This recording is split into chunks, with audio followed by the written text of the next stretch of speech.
Nusantara. Rangkaian dari ribuan pulaunya menyimpan potensi sumber daya manusia yang luar biasa. Indonesia tercatat sebagai negara dengan ratusan suku bangsa dan lebih dari 700 bahasa daerah. Setiap kelompok masyarakat ini melahirkan kebudayaan yang beragam. Keberagaman telah dikenal dari zaman Majapahit di masa pemerintahan Hayam Wuruk. Keberagaman ini meliputi bidang agama, sosial, kebudayaan, dan pemerintahan. Bahkan, Empu Tantular menggambarkan keberagaman yang harmonis ini dalam suatu ungkapan Bhinneka Tunggal Ika, yang berarti berbeda-beda tapi tetap satu. Semboyan yang dikutip dari Kakawin Sutasoma ini juga dipakai dalam lambang negara kita, yaitu Garuda Pancasila.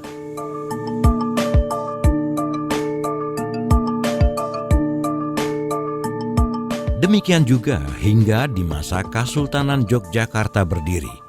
Beragam etnis pendatang hidup di beberapa wilayah Yogyakarta, seperti Tionghoa, Arab, Madura, dan Bugis.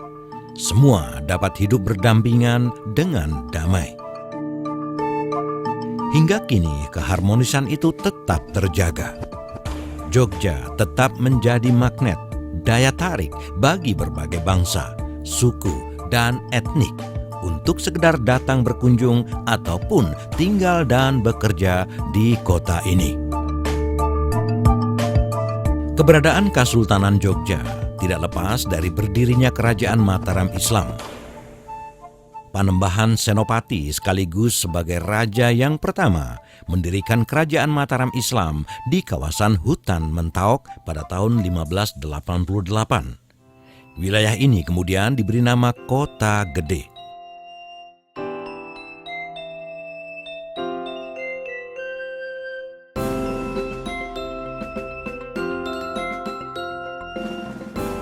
Wilayah Kota Gede sebagai ibu kota kerajaan berkembang menjadi pusat ekonomi di wilayah Jawa Tengah bagian selatan. Di tahun 1645, ibu kota kerajaan Mataram Islam berpindah ke Pleret, yaitu pada masa pemerintahan Amangkurat I.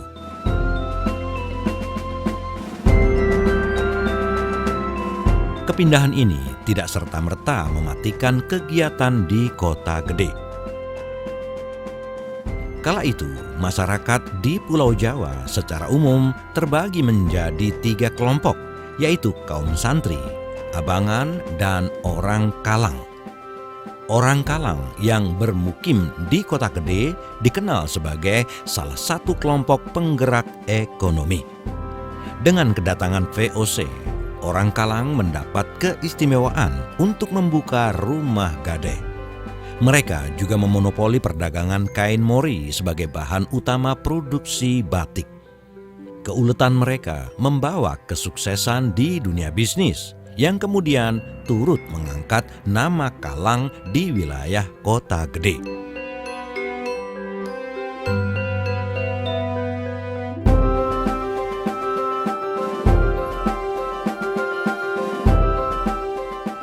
Pendapatan yang tinggi tentu saja turut mempengaruhi gaya hidup orang Kalang. Salah satunya terlihat dari rumah tinggal mereka yang tampak lebih mewah dibanding rumah warga lainnya.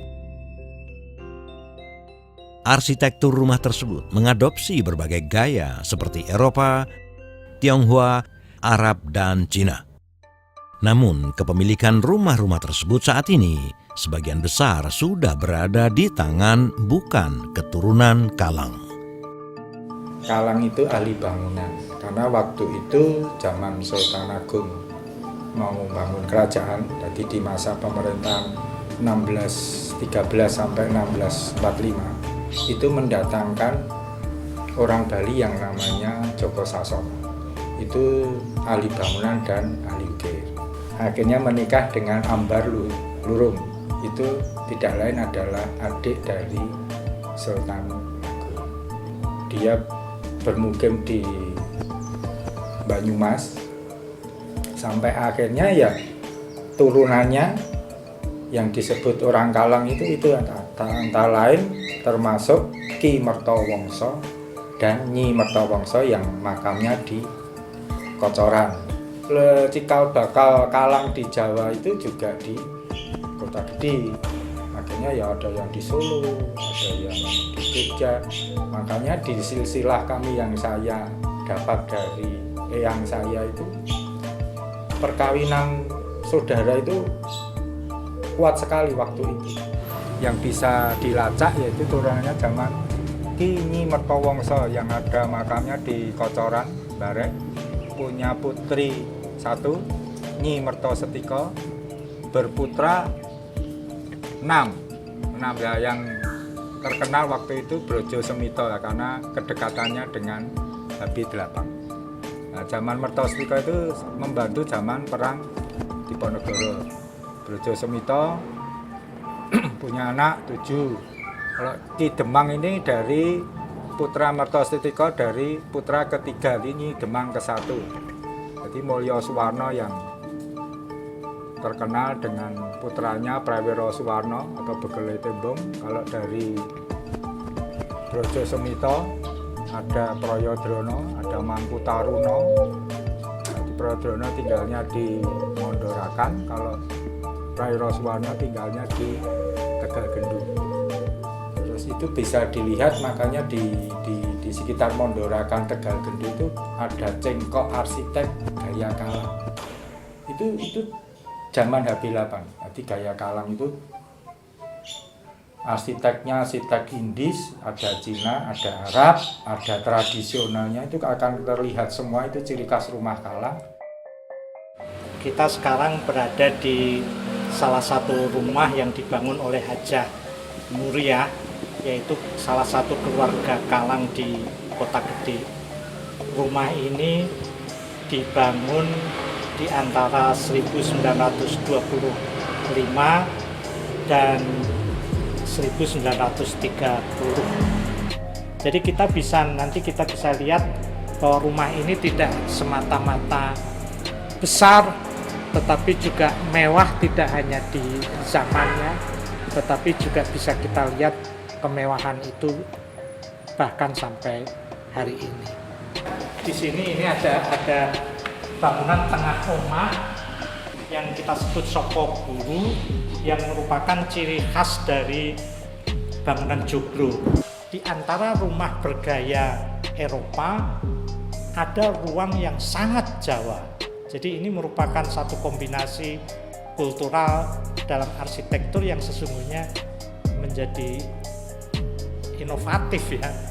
Dan rumah ini menarik karena ini juga dilengkapi dengan ruang bawah tanah atau bunker yang bisa menjadi penghubung antar rumah, sebab selisih satu rumah dari rumah ini adalah rumahnya Pak Prawiro Suwarno atau dikenal sebagai Pak Tembong, yang merupakan ayah dari Ibu Hajah Muria ini. Bisa dikatakan bahwa keluarga-keluarga Kalang di masa itu sangat dekat dengan keraton, dan saya pikir pasti ada semacam hubungan yang saling menguntungkan. Banyak beredar kisah tentang keberadaan orang Kalang di Pulau Jawa. Secara umum, istilah Kalang sudah dicatat dalam berbagai prasasti sejak abad ke-7. Orang Kalang diduga berasal dari Pulau Bali dan tersebar di beberapa titik di Pulau Jawa. Keahlian mereka di bidang bangunan dan transportasi dibutuhkan oleh para penguasa kerajaan di masa itu untuk membangun dan mengembangkan wilayah mereka. Sebutan Kalang memiliki makna yang berbeda-beda. Ada yang mengartikannya sebagai ahli bangunan, seperti makna dalam bahasa Bali. Terkait dengan kisah Joko Sasono dan Ambar Luwung yang mengasingkan diri setelah menikah, ada yang mengartikan Kalang sebagai dikalang atau dikunci, sehingga tidak bisa kemana-mana. Ada juga yang mengaitkan kata kalang dengan pernikahan di kalangan mereka sendiri. Nah, cerita panjangnya sesungguhnya kita tidak bisa terlepas dari jatuhnya Majapahit ketika Raja Brawijaya, yang dimana pengaruh Islam masuk, kemudian yang Hindu itu lari ke Bali, orang-orang Majapahit yang beragama Hindu itu berpindah ke Pulau Bali, sehingga kalau kita bertemu dengan orang-orang di Panglipuran, Tenganan, Trunyan akan mengatakan kami Baliage, sementara di luar kami adalah orang-orang Majapahit. Tetapi yang Islam itu kemudian lari dan kemudian mendirikan kerajaan Islam di Demak. Nah, salah satu dari abdi dalam yang bekerja di arsitektur, bangunan dan sebagainya tentu ada yang ikut ke Bali, ada yang ke Demak. Nah, orang-orang itulah yang dikenal sebagai abdi dalam Kalang. Selain peninggalan berupa rumah tinggal, keberadaan orang Kalang juga terbukti dengan adanya makam tua di beberapa wilayah di Yogyakarta. Menurut silsilahnya, beliau berdua ini adalah yang menurunkan Trah Kalang, namun diyakini masih ada di atasnya Ki Mertawangsa dan Nyi Wertawangsa ini yang menurunkan lagi Trah Kalang. Namun sampai saat ini kami belum bisa menemukan di mana makam dari Ki Joko Sasono tersebut. Jadi keberadaan makam ini sudah sangat tua sekali. Selain di sini Ki Mertawangsa dan Nyi Wertawangsa, ada juga makam dari Nyi Mertostiko, dan sebelahnya yang diyakini juga makam dari suaminya atau Ki Mertostiko. Nisannya ini adalah Majasto, ya. Jadi ada batu utuh, ya, batu putih yang mungkin dari Klaten atau dari mana, yang kemudian diparas, ya, diparas, kemudian ada yang sebagian diukir, jadi dijadikan makam, nisan, ya. Dan ini adalah tipikal desain nisan kalangan keluarga Kalang tua, gitu. Jadi yang meninggal di dekade 1825 ke atas sampai 1900 awal, gitu. Kebanyakan nisannya itu adalah desainnya seperti ini dan disebut nisan Majasto.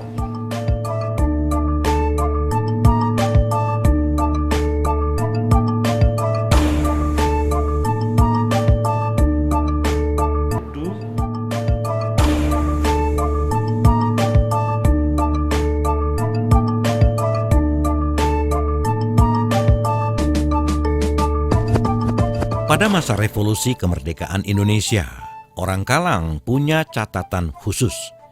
Di tahun 1946, atas alasan keamanan, Soekarno memindahkan ibu kota negara Republik Indonesia ke kota Yogyakarta. Keraton sebagai pemegang kekuasaan pemerintahan di Yogyakarta kala itu memberikan dukungan baik secara moral maupun keuangan. Namun demikian, untuk menjalankan roda pemerintahan, kenyataannya negara membutuhkan dana yang tidak sedikit. Untuk itu, pihak keraton, dalam hal ini Sultan Hamengkubuwono IX, turut melibatkan peran orang Kalang. Atas kesepakatan bersama, orang Kalang Kota Gede menghimpun sejumlah dana yang ketika dikumpulkan jumlahnya mencapai 6 gerobak uang. Uang itulah yang kemudian menjadi bagian dari sejumlah dana yang diberikan keraton kepada pemerintahan Indonesia, yang kemudian digunakan untuk membiayai pemerintahan selama 3 bulan. Sekitar tahun 1930 hingga 1935, perekonomian dunia mengalami penurunan besar-besaran. Hal ini berawal dari hancurnya bursa saham di Amerika Serikat. Masa yang disebut juga sebagai malaise atau masa depresi ternyata tidak berpengaruh banyak pada perekonomian di kota gede, khususnya perekonomian orang Kalang. Secara umum, orang Kalang sudah mengenal Islam di abad 19. Namun demikian, ada sebuah kebudayaan bernuansa Hindu yang tetap mereka jalani, yaitu ritual Kalang Obong. Ritual ini mirip dengan ritual ngaben di Bali. Hanya mereka menggunakan boneka sebagai pengganti jenazah.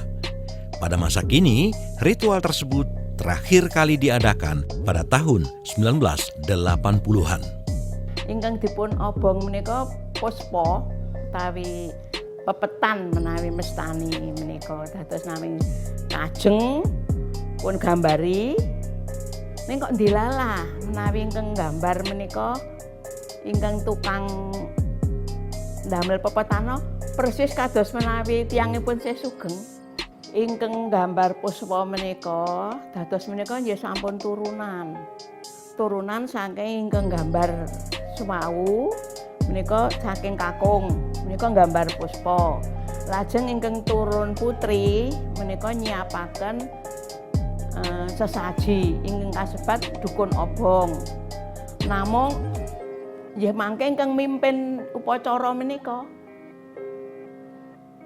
upacara obong menika menawi putri menika pelaksanaanipun sasampunipun jam 12 dalu. Menawi kakung ingkang pun obong saderengipun jam 12 saged. Dukunipun menika mimpin upacara menika. Magas maesa lajeng damel gupon. Gupon menika mangke kangge nyelehaken pepetan menika gambar-gambar ron-ronan ingkang sakwerninipun ron-ronan dipun siapaken lajeng ngengingi sajenipun nggih pisang semanten liri lajeng sekul kuning amargi ngangge mundhut sekul kuku menapa ngaten nggih menika kok kados-kados nggih wajib mboten ngleksanakaken obong malih amargi dukunipun sampun sepuh lajeng ingkang pun warisi menika kepenanipun sampun boten purun. Nggih mangke menawi anak keluarga kula menika mampu ngaten.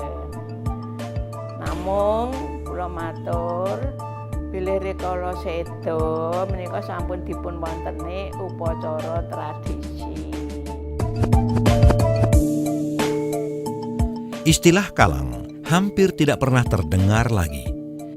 Namun demikian, kejayaan orang Kalang masih bisa dilihat dari peninggalan mereka berupa rumah tinggal ataupun artefak lainnya.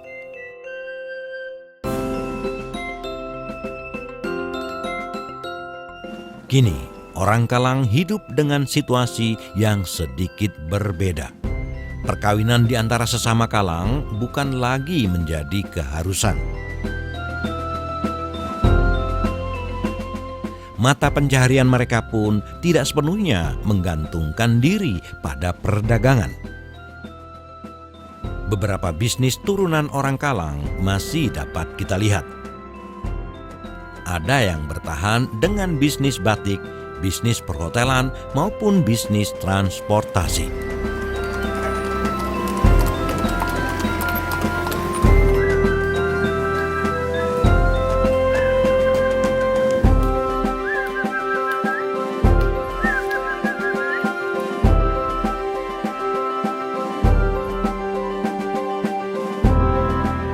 Keberadaan orang Kalang di masa lalu dan saat ini tetap memberi nilai bagi perkembangan Jogja.